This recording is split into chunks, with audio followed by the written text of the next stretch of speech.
Welcome everybody who's joined so far. We're going to be starting any minute. We are very excited to have you here tonight for the book launch.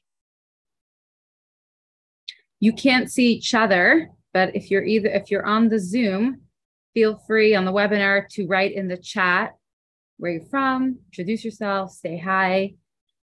And we're going to wait just another few minutes, and then we're going to start.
Seems like now Rivka Slonim is on. Okay, let's see the audio and video, and we'll be ready to start. Thank you everyone who joined so punctually, both on the webinar and on YouTube. We'll be starting any minute.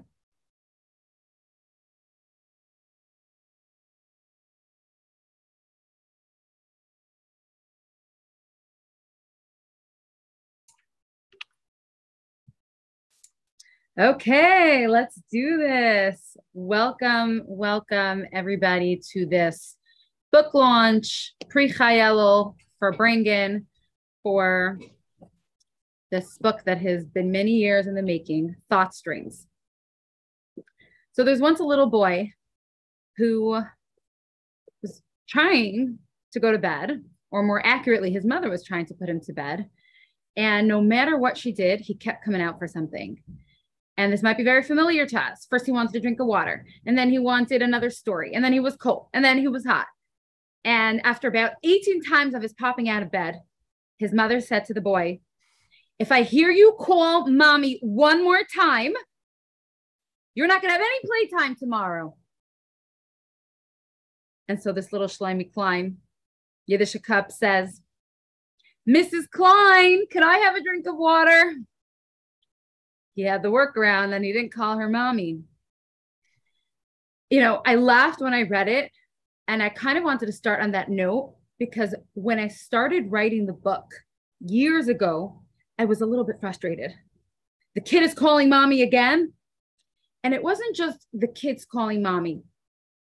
Even before that, when my baby was a baby and when I had to nurse all day, and even before that, when I was expecting and suddenly had no energy, When I go back to the beginning of the journey of Thoughtstreams, the journey was about a huge transition from being a student and a seminary girl, to being a Jewish woman and everything that entailed with being a wife, with being a mother. And I'm going to talk a little bit more about it later, but that's the intro. The intro is grappling at any age and stage with how do I take all that learning and inspiration and holiness that I so wanted in my life, and then like face the mommy, face the reality of dishes, diapers, so much going on, and to really find it meaningful. So really what I did was like an experiment. It was a huge experiment. I said, I'm going to take what the Rebbe said to women on the Shei B'nai Yisrael, and I'm going to see if I could learn it, if I could internalize it, if I could write it in a way that it can keep me going, that it could keep me excited. And the goal really tonight of this Chai Elul book launch is to talk about this together. Me and my stage, Mrs. Rivka Slonim, who's in a more advanced stage than me, and to kind of hash these women topics out together from the book in our life experience, because we're all in this together. We're all trying to internalize and synthesize everything that we're learning and really make our day-to-day mundane meaningful. So anyone who saw the flyer was like, wow, you got Rivka Slonim. I know we all know her, but I still want to give a proper intro to you, Mrs. Slonim. Mrs. Slonim is the Associate Director at the Chabad Center for Jewish Student Life at Binghamton University, an internationally known teacher, lecturer, and activist. She travels widely addressing this very topic, the intersection of traditional Jewish observance and contemporary life, with a special focus on Jewish women in Jewish law and life. And by the way, I remember the first talk you ever gave me when I was in high school. I remember what you said. I remember everything. So it's not just that you speak, you definitely leave your mark. And Mrs. Slonim is also an author, a more prolific author. She wrote Total Immersion, a mikvah anthology, Bread and Fire, which is the similar topic of Jewish women finding God in the everyday. And she's also in the middle of writing a book together with Mrs. Sarah Morozow. It's a forthcoming book called Holy Intimacy, the Heart and Soul of Jewish Marriage. So on that note, welcome. Thank you, Sarah. Thank you for having me. So happy to be. Welcome everyone. Can you hear you? I don't hear you. You can't hear me? I don't hear you. That's strange. I'm unmuted. Oh, I hear you now. I apologize. Okay. That's okay. So, hi. Okay. I was just saying thank you for your kind introduction. Thank you for having me. Hello, everyone who's on for this farbreng book launch.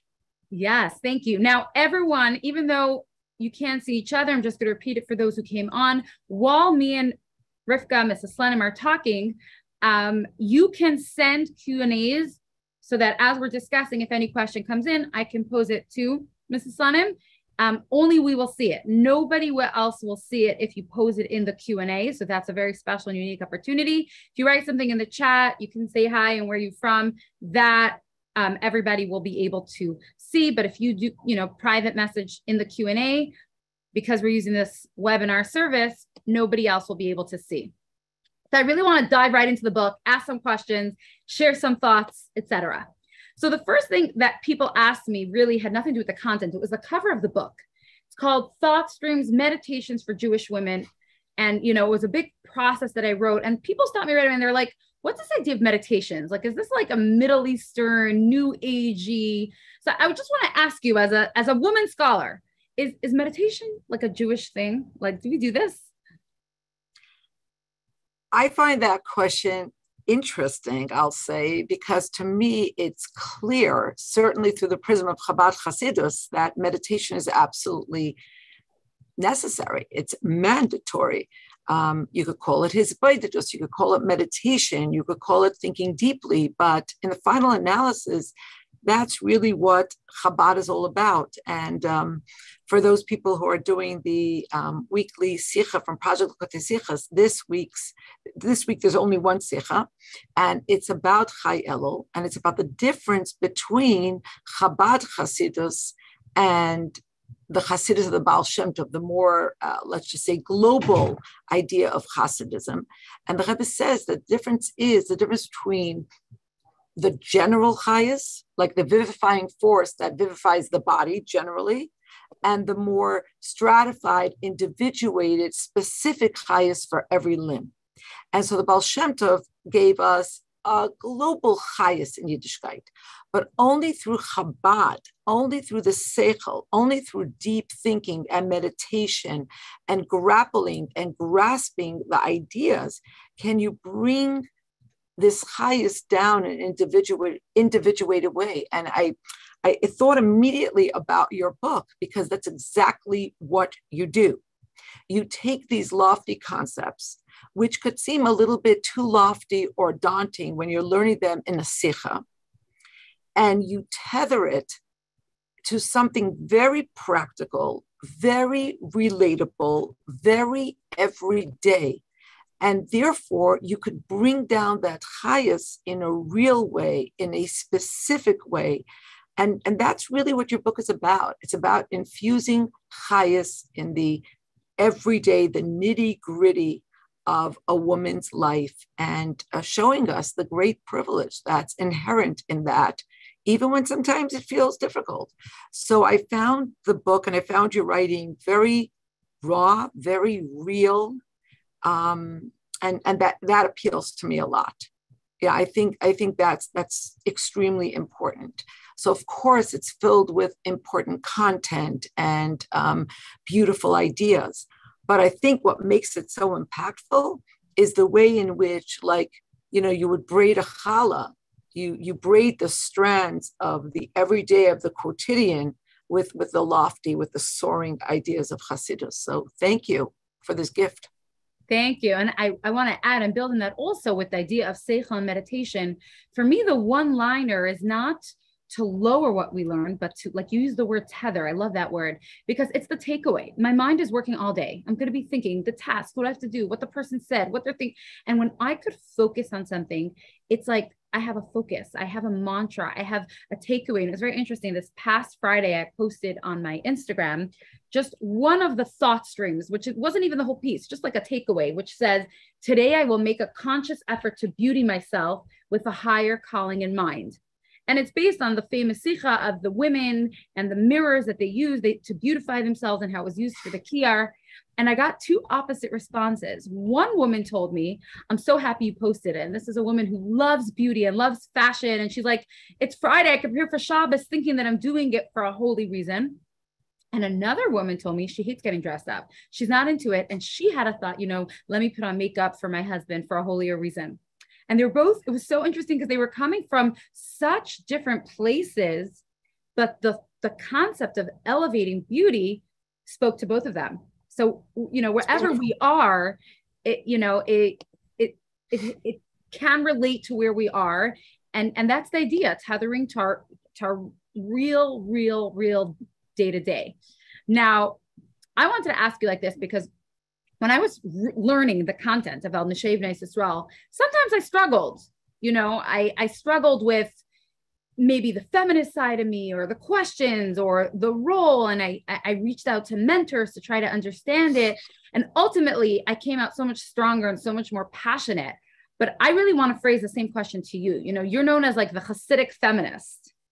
So I wonder, do you think that's a contradiction in terms? Do you feel like Hasidic, right? Applying everything the Rebbe is talking to women about a woman's role is a contradiction to feminists. How does that go together? No, I never felt that. But if you want to talk about the sea of the Rebbe's Torah, so here you have it. You have the famous Sikh of Chana. She was a Neviah, but she stayed home from Shilai to be with her baby, with Shmuel. And then you have the Sikh of Atezidina Bas Leah.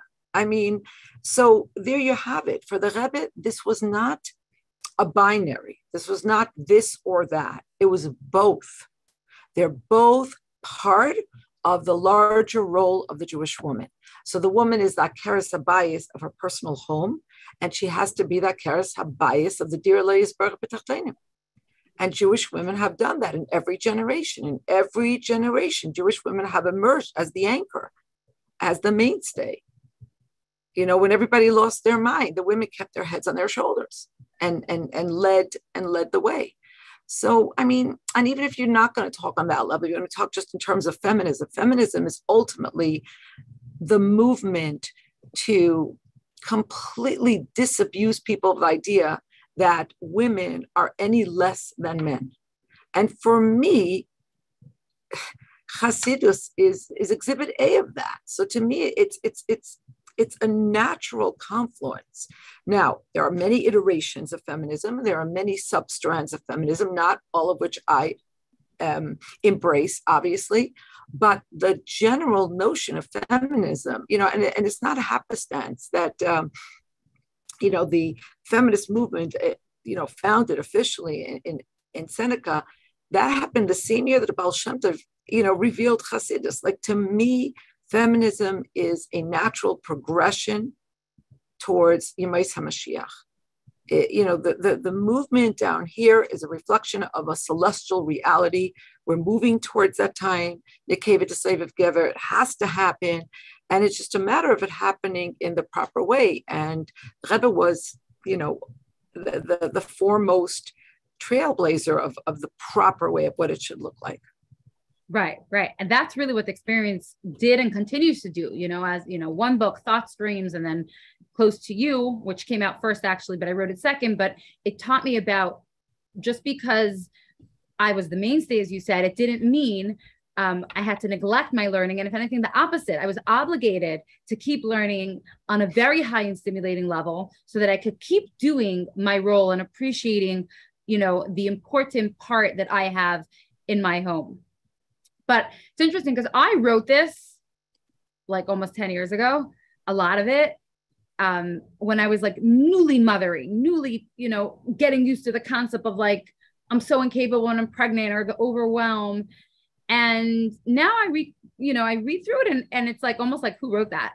I've evolved, but yet at the same time, I still find it so relevant to the stage that I'm in. So I really wanted to ask you, you're not a young mother who just got married anymore. Did you find that the book and its messages were still relevant to you, even though I wrote it coming from a place of like a young mother? I enjoyed it immensely. I found it very relevant. It's true that I'm not grappling with the nitty gritty of some of what you wrote about. My baby is 17. So I'm at a different stage. But at the same time, I found it uplifting. I found it edifying. I could see myself in the writings. I marked a whole bunch in my book. Writing, love this. Can you share some? This. Can you share some of what you marked? Yeah, I could definitely share the ones I loved the most. So I love what you start with about no such thing as regular. And it reminds me of something that while I was doing research on my latest project, the Evan Ezra says that of all the kalim in the Mishkan and in the Mikdash, the one that has absolutely no delineated measurement is the kiyar. And the reason for that is because every single woman who wanted to give her mirror would be incorporated in the kiyar. Oh, wow. So the kiyar would be as large as it needed to be for every mirror to be used, because there's no such thing as regular, because every woman brings her particular contribution, her particular reflections, her particular perspective, her particular looking glass. And so I love this. I love my body is making a baby. And it reminded me of a time where I had to be on bed rest for over 5 months. It was very, very, very difficult. And I remember my father called me every single day to remind me that I'm involved in the most important shlichus. Every single day he called me, because this was before cell phones, this was before personal computers. I felt like I was going to go off the deep end. And the only thing that kept me sane was that I was still teaching from bed. Our house was never cleaner. Our bedrooms were never cleaner than those months. But so I really loved that. I don't want to say I love this, but I was very, very moved by your entry on thoughts after a stillbirth. And I think that might just be the quintessential one of your thought streams that kind of represents this book, which is about being real and not glossing over the difficult and the messy and the disappointing and the heartbreak. And when I think back, I started thinking about this today in preparation for tonight. And I started thinking, and I could be wrong, but in my memory, the first book that I remember by a frum woman of this genre was Sarah Shapiro's Growing with My Children. That came out in 1990. And that was the first time that, and she was a Baal Tshuva, so she came from a family of writers. She comes from a family of writers. She's very, very talented. It was really the beginning of frum women finding their voice and talking about their experiences. And what's particularly, different about your book is that you braid your particular experience with a teaching from the vast treasury that we have of the Rebbe's teachings. But I really found a lot of meaning, in those, and some more. Have a whole bunch. Maybe we'll hear more. I loved Back to Normal, the month of Mar Cheshvan. Okay, tell us. I felt like I was literally in the apartment with you. Your writing is particularly vivid here. And I felt like I was there with your suitcases, with your disappointment, and you're having to come back down with a thump into the reality, and then how you change that. So yeah, those are some of my favorites. Thank you. I want to share one of my favorites as I was flipping through. And again, I almost feel like, who wrote this? Because it's so many years ago. There's one about Yom Kippur. It's called Lasting Inspiration. And basically what the Rebbe explained is that throughout the year, whether or not the Kohen Gadol was married was pretty much irrelevant. But when it comes to the Avodah of Yom Kippur, the Kohen Gadol cannot do his service if he was not married. And the Rebbe explains because Yom Kippur is such a high, holy, climax. It's so high. It's all the ratzoi, right? It's all the longing that the Kohen Gadol needs a wife and a family to draw him back down, needs the shuv. That with all the inspiration of the Kohen Gadol doing the Avodah Yom Kippur, it basically summarized what our life is about, really, where you feel uninspired, so you go learn in order to go back into the physicality. That's really the circle, because when I'm learning all those sichas or anything that I'm learning, my Mara Moral the Shei B'nai Israel talks about where's the best place to be, where's the ultimate, where can it bring the Hashem's essence, and it's right back in the physicality. It's doing the mitzvah, it's cooking the food. It's back down in the practical, and yet at the same time, when I'm just doing the mundane, I'm like thirsting for the spirituality, for the davening, for the ruchnius, and I feel like this is like a cycle that continues, and this encapsulated it. Like, we are not a religion of just spirituality. We have the mundane, but we also have thirsty souls, so to speak, that we have to feed, and getting stuck in the mundane also can be difficult. So making sure to tend to our spiritual thirst was really what this journey was about. Like, I need to be learning so that I can go right back to my kids and feel inspired by it. I wanted to ask you also, as a Lubavitcher, you read it, you internalized it, it resonated. But really, I had originally written this for Chabad.org. And I'm just wondering, honestly, what your impression is in terms of, do you think that if there are any shluchos watching here or someone who's curious, is this a fitting book to buy for someone from a Chabad house or as a chavrusa to learn with a woman, etc.? What are your thoughts on that?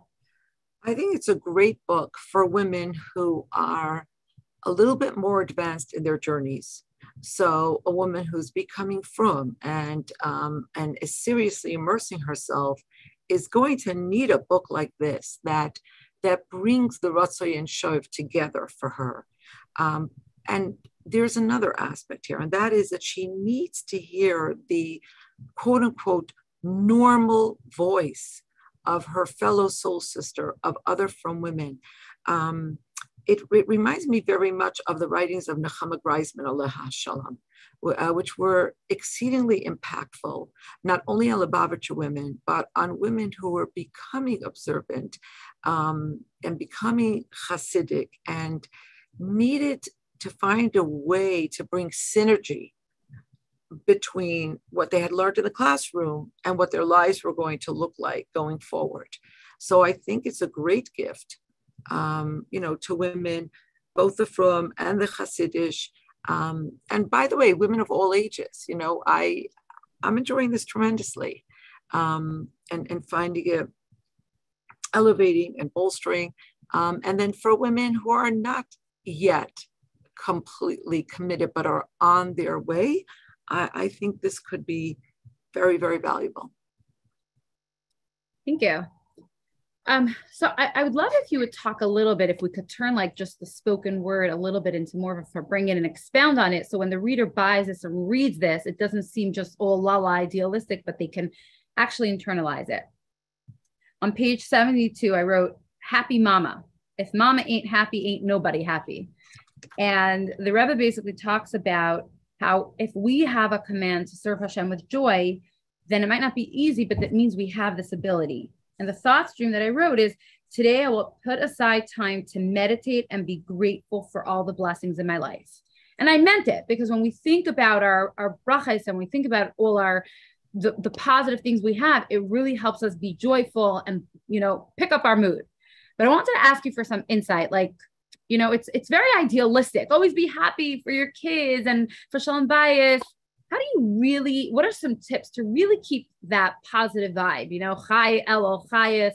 How do we really not get pulled down into despair or guilt? Like, how do we really, let's talk about how a woman can really be happy. I don't know if it's different for a woman than from a man, but it seems to me that happiness is knowing that you're doing exactly what you're meant to do, that you're where you're supposed to be, when you're supposed to be, how you're supposed to be. And I feel that as Lubavitcher women, talk about Chai Elul, Hasidus, and Hasidus Chabad, we have such a leg up in that department. We are never casting about for what to do. There's never any question about what's expected of us and what is riding on us, really, the great responsibility and the tremendous contributions. Now, it doesn't mean that every single day is going to be your happiest day in an external way. But if there's a deep happiness within, so even, like we all know, there's good stress and there's bad stress. I mean, our lives are stressful, Baruch Hashem. But we hope that in the aggregate, it's a good stress. And that there's a bedrock of happiness that comes from knowing unequivocally who you are, where you come from, and where you're going. So almost like a contentment that even if, I like that, that's very reassuring. It doesn't mean you won't have bad moods or bad days. I think the idea that you're going to get up. Underlying contentment. Yeah, because let's be real. It's not always going to be, peaches and cream. Right. So somebody's actually asking, you mentioned guilt. What about when you really did something wrong and you're feeling guilty and it's pulling you down? I guess she's referring to me mentioning guilt. Yeah, you mentioned it. Well, why don't you respond, and then I'll see if I want to respond after that. So first of all, thank you for being brave enough to text that question. What about guilt? I think that the Alter Rebbe really teaches us what to do with guilt. And that is that if we're letting it dysfunction us, then it's for sure a trick of the Yetzer Hara. It's not coming from a good place to make us a better mother. It's a trick to get us down. And he knows how important it is for us to be happy, and he's going to do whatever he can to get us down. And really the important thing is to have a productive cheshbon nefesh, whether it's at night or once a week or with a mashpia. And it's really not about what happened today. That's not the important thing. The important thing is, how could I do better now? How could I do better tomorrow? How could I do better tonight? Because I think this is part of what we're talking about. We're going to be human. We're going to make mistakes. I have a friend who says, I make at least one mistake a day. Okay, this is my mistake of the day. We're going to make mistakes. And I think that actually when we acknowledge that we have mistakes and we have what to work on, it also helps us be more compassionate to our children. We're raising them and they're not going to be perfect either. They're going to have also a mistake of the day. they're also not going to transform overnight. So when you're talking about guilt, we were talking about the negative Yetzer Hara aspect as opposed to the productive, how could I be better part of it. That's how I would answer it. You have anything to add to that? I would say this. I would say that one thing I noticed was missing from your book, which filled my younger years with younger children as a younger woman, was this feeling of tension between my responsibilities in the home, my responsibilities outside of the home. You focus almost to the exclusion of all else on the home itself. And for me, my experience being a shlucha, being out here, I was very, very much, I wouldn't call it guilt, but I was torn, very, very much so. And I think that that's inherent to the life and the fiber of a woman who's going to work outside of the home. That's just the way it is. And sometimes we do feel guilty, and that's okay. That keeps us honest. But in the final analysis, we have to ask ourselves, okay, why am I doing this? Because if this is all part of one larger thing, I have to take care of my children. I also have to take care of the Eibishter's children. That's also part of my shlichus. V'teitze dina bas Leah. I have to go out to the benais that are waiting for me and to teach them. So I have to find a way to work. I have to put other systems in place. I am going to make mistakes. I do feel bad that I have to run out of the house while my kid is crying with an ear infection. If I didn't feel bad about it, then I should be locked up. I shouldn't be a mother. But at the same time, I can't let that feeling incapacitate me or paralyze me. If I know that my child is safe and I know my child has the care that my child needs, then I need to go where I need to go. So like, for instance, you had a thought stream on breastfeeding, and you looked at a sikha. But when I learned that sikha all those years ago, I saw something completely different, because for me, what jumped out is that the Rebbe was talking about how when Sarah, Hinika Banim Sarah, when she nursed all those other children, this is the charge for Neshei B'nai Yisrael to give milk. And the Rebbe said that's Chassidus, sweet milk, to all the Jewish children that need it, not just our own biological children. And I did a lot of thinking about that sikha, because I was always an avid breastfeeder, and it was something I enjoyed tremendously and did for a very, very long time. And it took me years after I weaned my last child to stop like waiting for the letdown or feeling which side I should go to, whatever. It was just like so endemic to just what I did. And I remember thinking that really teaching and sharing is really just like lactating. Like the more you do it, the more you have. It's supply and demand. And when you're involved in it, you literally get that letdown reflex when you feel that someone needs it, and it comes. And we have so much more than we realize we have. We just have to allow ourselves to let it come. Like let that letdown reflex come forward, and don't doubt yourself, because each one of us has so much to give. And there's such a world of Jews who need to hear our voices. So coming back to the guilt, I think that there's no way around it, but there's guilt and there's guilt, okay? There's when you do something harrowing or, God forbid, wrong, or, I mean, I don't think anybody listening to this would do anything malicious or violent, but, you misstep, okay? Then there's like, and like you said so correctly, the Alter Rebbe teaches exactly what to do. But then, just like with the happiness thing, like sometimes it's not going to be your happiest day, but your children are not going to be seeing an unhappy mother be'etzem. And coming back to Chai Elul and coming back to Chassidus, it's all about pnimius. So b'pnimius, you're a happy person. So if you're upset now, your children are not seeing an unhappy person. They're seeing a happy person that's upset in this moment. You're teaching them that's how life is. It's the same thing with guilt. If you're a responsible person and you're in the aggregate doing everything you're supposed to do, then having some guilty moments just is going to happen, because because you want to do everything all the time, 100%, and you want to be everywhere. Right. And there's going to be that push-pull, there's going to be that tension, and you can't be everywhere all the time. And there are some times where you're going to have to say no to somebody who wants to learn with you because your child needs you. And there are some times you're going to have to say, I have to leave now, I'm so sorry. And you're going to have to run out. And that's just the way the cookie crumbles. Wow. It's interesting. You mentioned about Dina. I do have a piece, and you know what's interesting? I probably, if I would write this today, I would include more of the push-pull of work and home, because I think when I started out on the journey, the only thing I was struggling with was the home piece. I wasn't working as much. I think that as the years went on, I took on more work. And so I'm encountering this challenge. You sound very Lubavitch, to take on more work as your family grows, Baruch Hashem, and life gets more hectic, take on more work. It's exactly what the Rebbe would tell you to do. Right. So I think that tension probably, has grown into me more. And I probably would have, in Thoughtstreams 2.0, we'll discuss it more. Merit Hashem.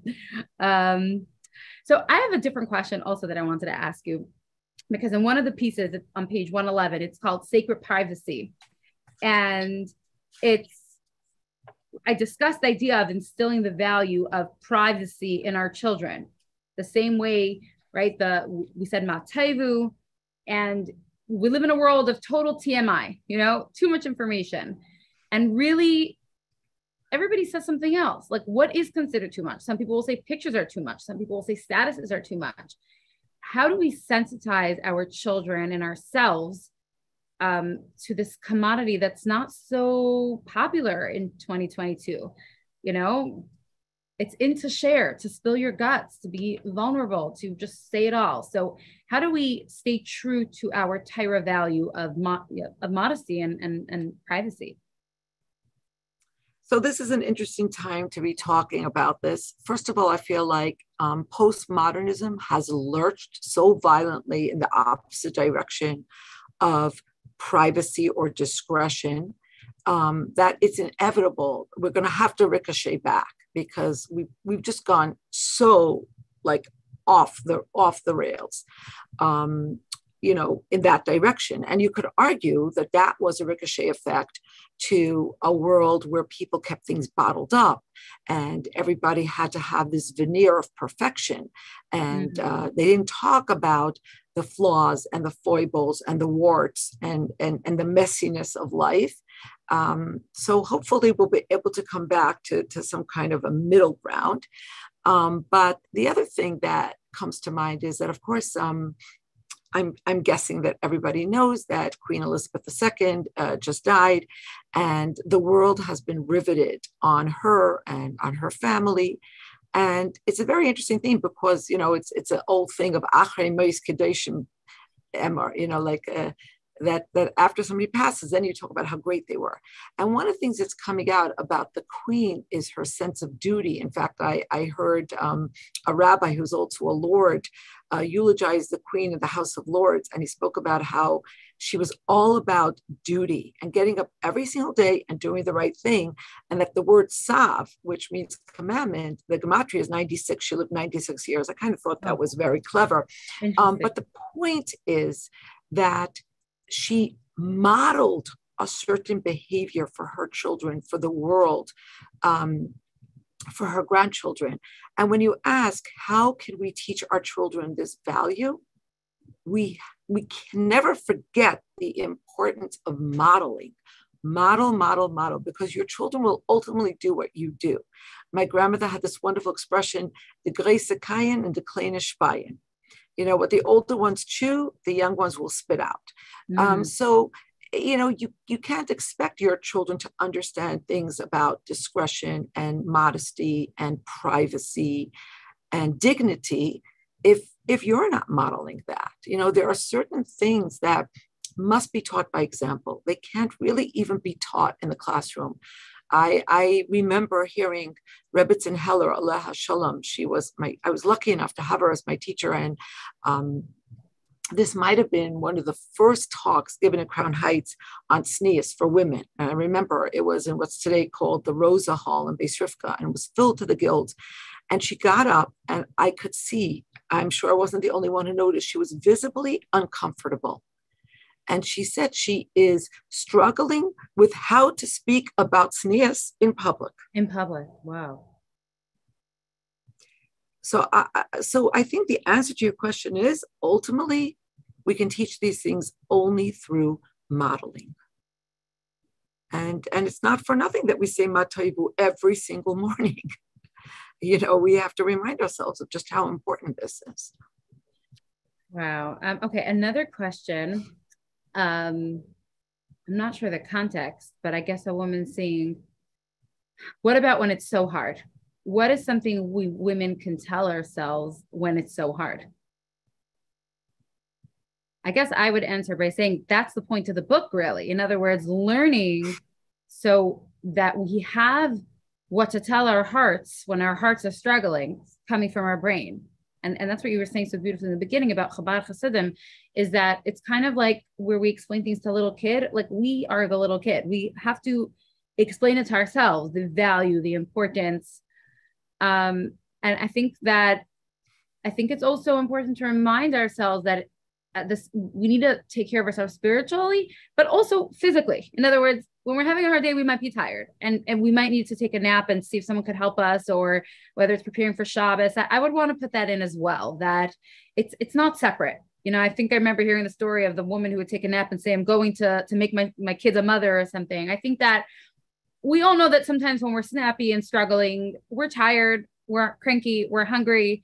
And the same way we know that our kids reach the end of their rope when they're out late at a party or whatever, I think it's important for us to recognize the signs in a very Tairadika way of, that's what I would say. If it's hard, sometimes we have to question, do we need something physically and spiritually? Well, everything you said is 100% true. I'm in full agreement. I would add, that like with everything else in life, it's so important to take the long view. Because yes, it is very hard. It is very hard. There are days that are going to seem like they never end. And there are weeks where you're going to feel like everything that could possibly go wrong went wrong and more. And it is hard, but to keep our eye on the ball, take the long view, because in the aggregate, the time goes very, very quickly. And the Rebbe has this very, very poignant sikha. I don't know if it's a sikha or it's a minor. It's a letter to someone where he uses a metaphor of that. When you grow potatoes, it's very easy. Potatoes is a very, very easy crop to grow, but it's very pedestrian. But if you're growing a very delicate fruit, it takes a lot more time to see the crop. It takes a lot more work. We're not growing potatoes, the Rebbe explains to his mother, who's overwhelmed.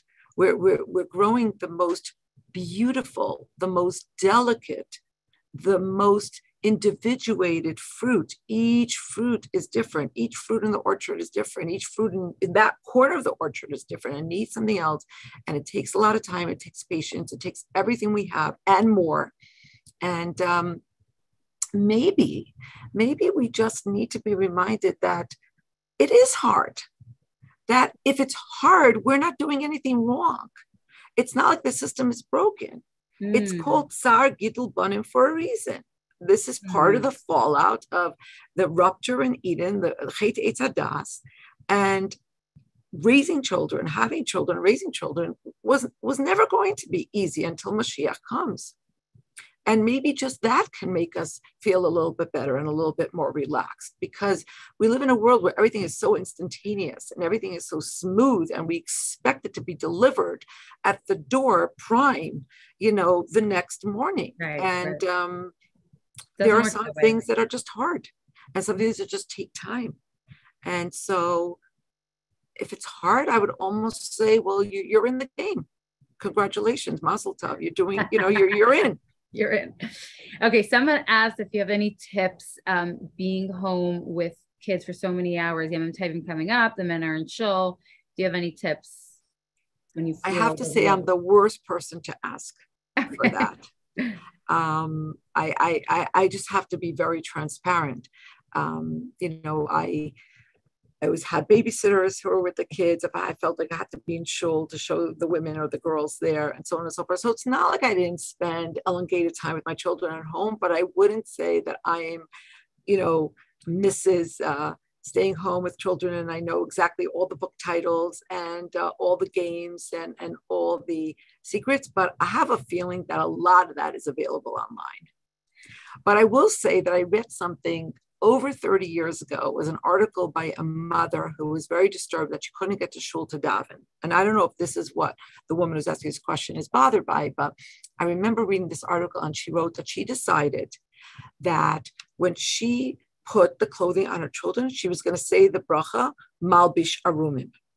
In other words, that she was going to find a bracha or find part of the tefillah that correlated with the things she was doing with her children while she was not in shul, and give voice to that. And it stuck with me, decades, it stuck with me. So if the question is like practically tips, what to do with kids, you have better sources than right. me. No, I don't know that it's the game. I think it's more it's a mindset question, and maybe for somebody, it's not the being home with the kids. Maybe for someone else, it's so many meals to host. I mean, there's a lot on our plates this month. So what are some things we can do mindset here that can help us experience the month of Yom Tovim with joy?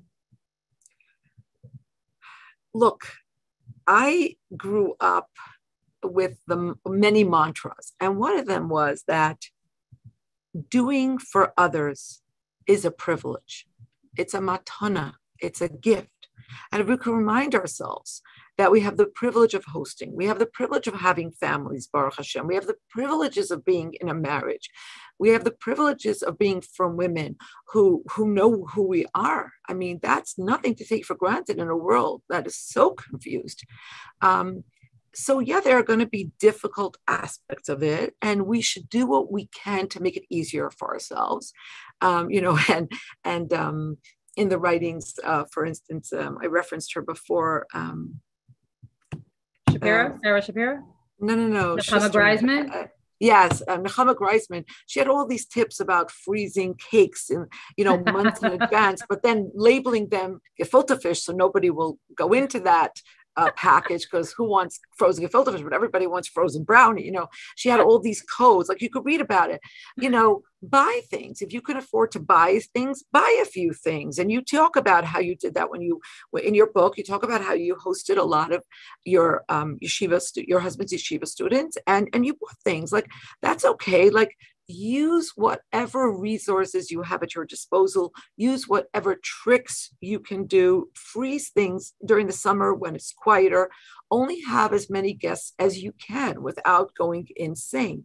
Or maybe that's heretical. Maybe the Rebbe would say, have one more guest than you think you can have without going insane.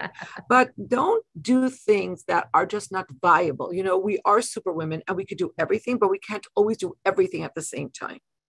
And there's a time for everything. And there'll be a time in your life where you could host more easily. Now you might not be able to do that. So I think in terms of mindset, I think it's owning our privilege. And like you said, the self-care, understanding what it is we need. The Rebbe was a chief proponent of getting as much help as you need and more than you have. And the Rebbe told me, and don't look in the corners after your domestic help leaves to make sure she did a good job, which, I mean, always astounded me that the Rebbe knows our mindset. Brilliant. It's just off the charts, amazing. So there are ways, and I don't know about anybody else, but every single year when Tishrei is over, I feel this deep sadness. It's not like I'm not saying shoot me now as I face this season in Ritz Hashem, where almost every day of the week is going to be Erev Shabbos or Erev Yom Tov. But still, I know at the end, I'll be filled with a sadness. And here we have music to allay any sadness. Well, before we transfer to the music, I still want to wrap up with one or two questions.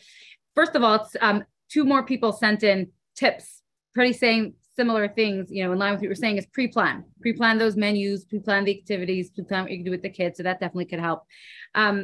We touched on a lot about childhood. I wanted to at least ask you one question about marriage in terms of tips. And again, when I say tips, it's not as much, the practical as much as the mindset.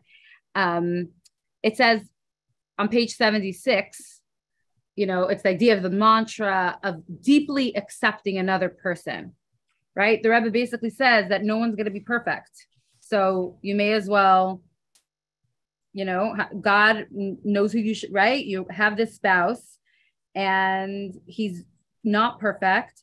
And I think this would extend to other people, our friends, our family, our neighbors. How do we grow our ability to accept people the way they are, flaws notwithstanding?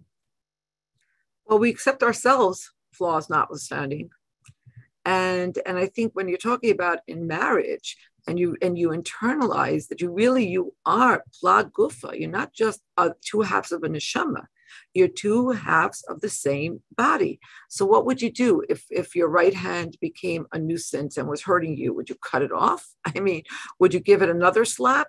And when we internalize that we're one, now we're talking about our spouses specifically, then think about how do you treat your own flaws?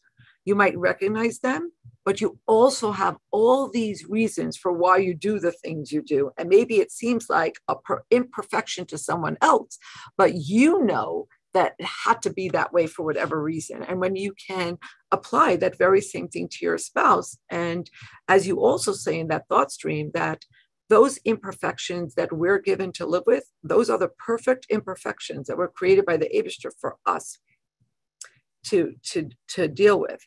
But that's a little, pie in the sky. Not that that's not right. It is a little pie in the sky. But I think bring it down more practically.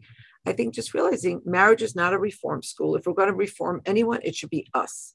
And the other thing is that very, very often when we fix something in ourselves, somehow the flaw in the other adjusts and becomes more manageable. So maybe it's about how, the biofeedback and how that flaw is grating on us. And maybe like the Baal Shem Tov said, it's because it's just a mirror for something that's in us, So I think it's all these thoughts together and it's an ongoing journey. It could take a lifetime to come to that place where you're completely accepting.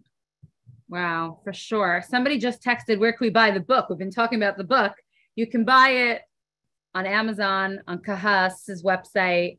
Let me see if I can while Esther's going to be singing, I'll see if I can get the link to post it. So thank you to the questioner who asked. So I think, Mrs. Slonim, you shared so much with us today. Thank you so much. I guess, how would you wrap this with a bow? What would be your one-line takeaway for Chai Elul, for Thoughtstreams, for women going forward with our mission? I would say you owe this book to yourself. It's not that expensive. Buy yourself this gift. And let me tell you something. You know how you buy a cookbook and then you say to yourself, there was only one recipe in this cookbook. I shouldn't have bought the whole cookbook. But you use that recipe 100 times a year. Wasn't it worth it? I guarantee you that there will be more than one of these entries, of these thought streams that will touch you deeply and that will enrich your life and elevate your days. Maybe not every day, maybe not every hour, but it'll be there. It'll lodge itself in your consciousness and it will express itself in ways that we never know how something that we take in is going to express itself and is going to help us. So I would say, yeah, buy it for yourself, buy it for your mother, buy it for your daughters, buy it for your friends. And especially the time is before Tishrei, where we're all going to feel just a little bit more domesticated than we might appreciate. Right. I mean, I just hate to cook. That's the holiness. So exactly. That's where it's at. Thank you so much for joining us tonight, Mrs. Slonim. Thank you. And I'm wishing everybody and continued success in all of your Avodas HaKodesh, to Sarah and to all of us and to Esther. Amen. Hand of the soul. Yes, thank you. So in order to be able to fully internalize everything that Mrs. Slonim said, we're going to transition to the next part of the program. Miriam Poulter, who's quietly doing the tech on here. If you could spotlight Esther. Thank you, Mrs. Slonim. Hi, Esther. Hi. And now we get to internalize everything that we learned through the power of Nagina, through the power of singing nigunim, the pen of the soul, so that we could internalize it deep into our neshama, going from learning from the Alter Rebbe to the nigunim of the Alter Rebbe and some of the nigunim from the Machzar. So thank you, Esther, who's a dear friend, an amazing singer, a spiritual seeker, someone who I enjoy spending time with in nature, talking about these concepts. For bringing away. Thank you. First of all, thank you so much for having me here. And congratulations on your book release, Sarah. I can't wait to read it. Very excited to be here tonight. As I sing for you, please sing along with me, because these are all nigunim that we all know. And even if you don't know all of them, please just hum along and your neshama will feel it.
Yeah.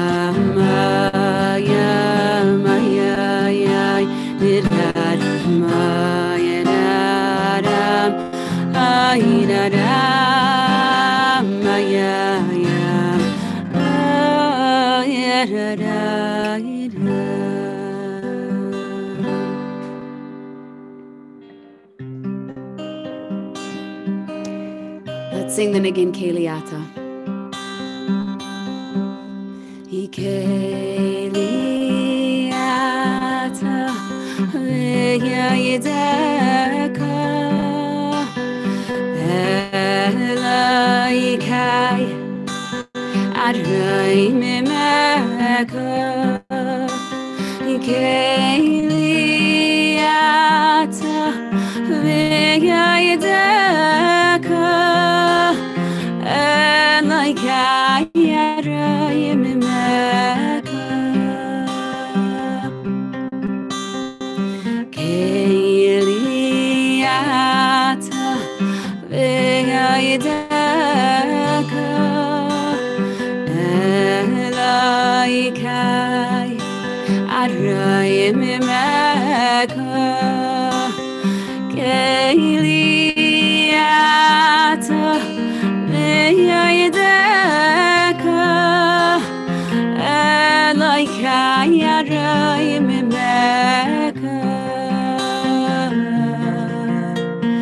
Keliata ve'yideka elaikai adrai mimeka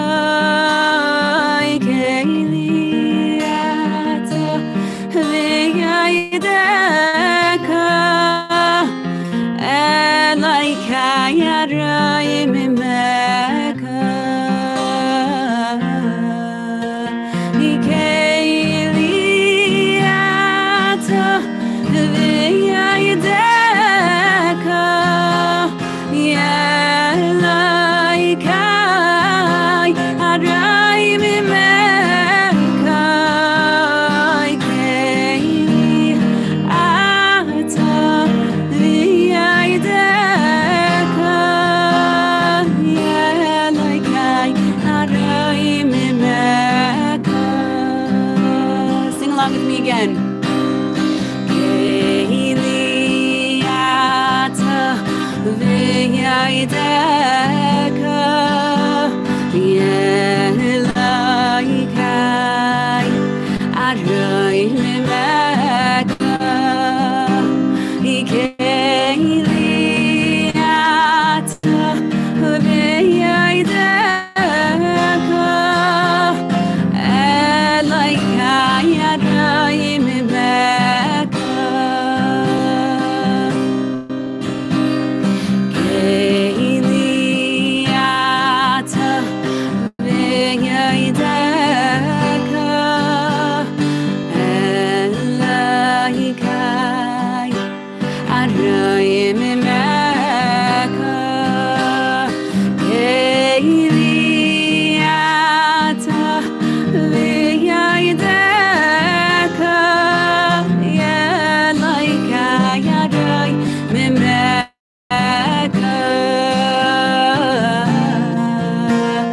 Keliata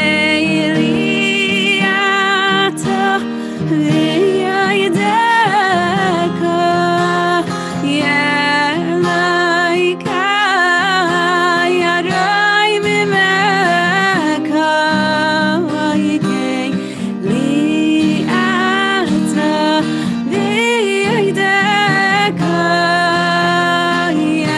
elaikai adrai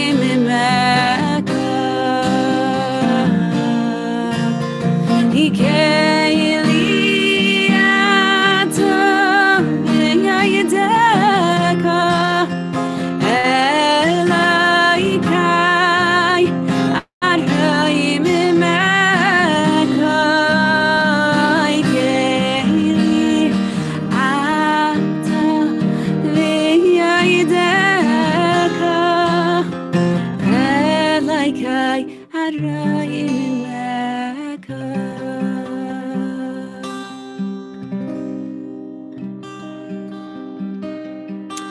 For those of you who don't know, before the Yamim Nairaim, Rosh Hashanah and Yom Kippur, I usually put out a niggin that is sung on Rosh Hashanah or Yom Kippur. Last year, I put out the niggin Yalla. You can check it out on YouTube afterwards. But let's sing it along. Let's sing together.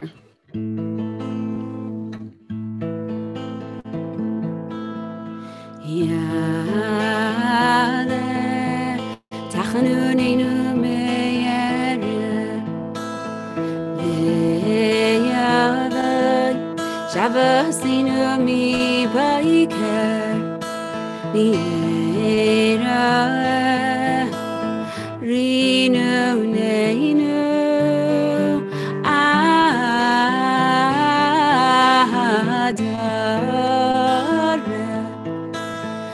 yale kailinu meyere yabai Zikasinu mi baiker niera vidyainu adare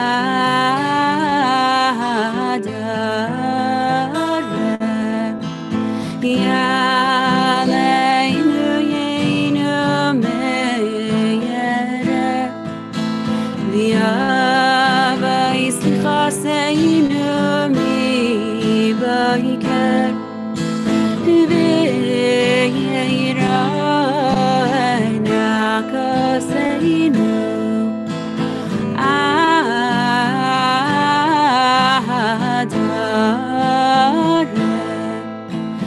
Yalem Nuseinu Meyere V'yavailim anayim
Yeah.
I really hope everyone's singing along with me. I am, Esther, and it's beautiful. Thank you. Okay, wonderful. You can also harmonize along with me, and I can't hear you, so sing as loud as you want. So, okay. I'm singing too. Wonderful. Let's do the niggin Ki Hinei Kachaimer. I really find this niggin to be super powerful because even though we just sing it on Yom Kippur, it's really very much, all these nigunim are very much prevalent to every day of our life, where we really know that Hashem is really the master and the one in control. And I really love this niggin.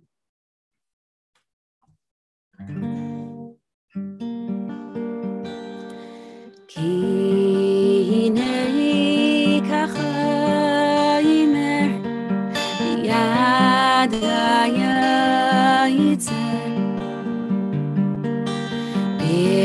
birtzaisai marchiv uvirtzaisai mekatzer kein anachnu beyadcha chesed naitzeh labris habit liatei ben layitzer ki hinei kaven biad hamisatis birtzaisai aiches uvirtzaisai mechates kein anachnu biyadcha mechayehu memaisis labris habet liatei ben layitzer ki hinei kachaimer biyad hayitzer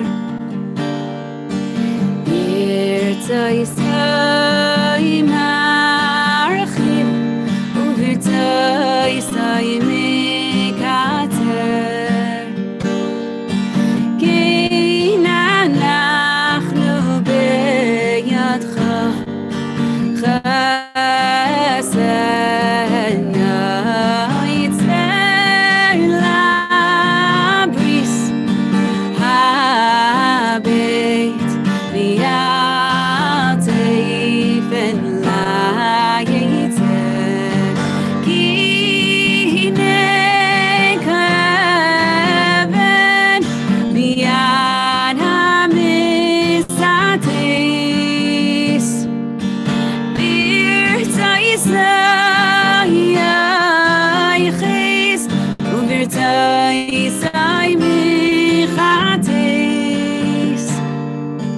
kein anachnu biyadcha mechayehu memaisis labris habet liatei ben layitzer. There are definitely more words to that niggin. If you want, you can look inside the machzor and sing it again afterwards. I put that one out as well a couple years ago. Let's end off this night with a more upbeat niggin. Let's sing the niggin Rachamana. Rachamana deyanei deyanei lani yeyaneino. Rachamana deyanei deyanei lani yeyaneino. Rachamana deyanei lesvirei liba yaneino yaneino. Rachamana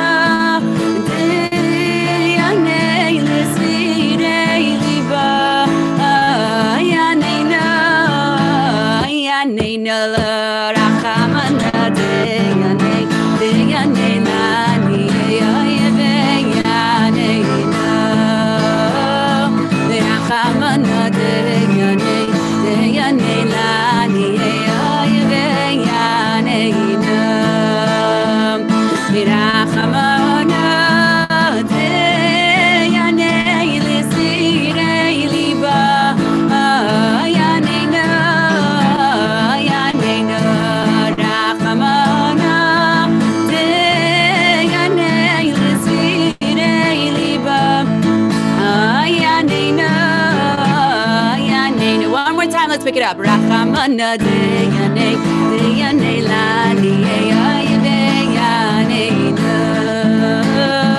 Rachamana deyane deyane lani yaneinu. Rachamana deyane lesirei liba yaneinu yaneinu. Rachamana deyane lesirei liba yaneinu yaneinu.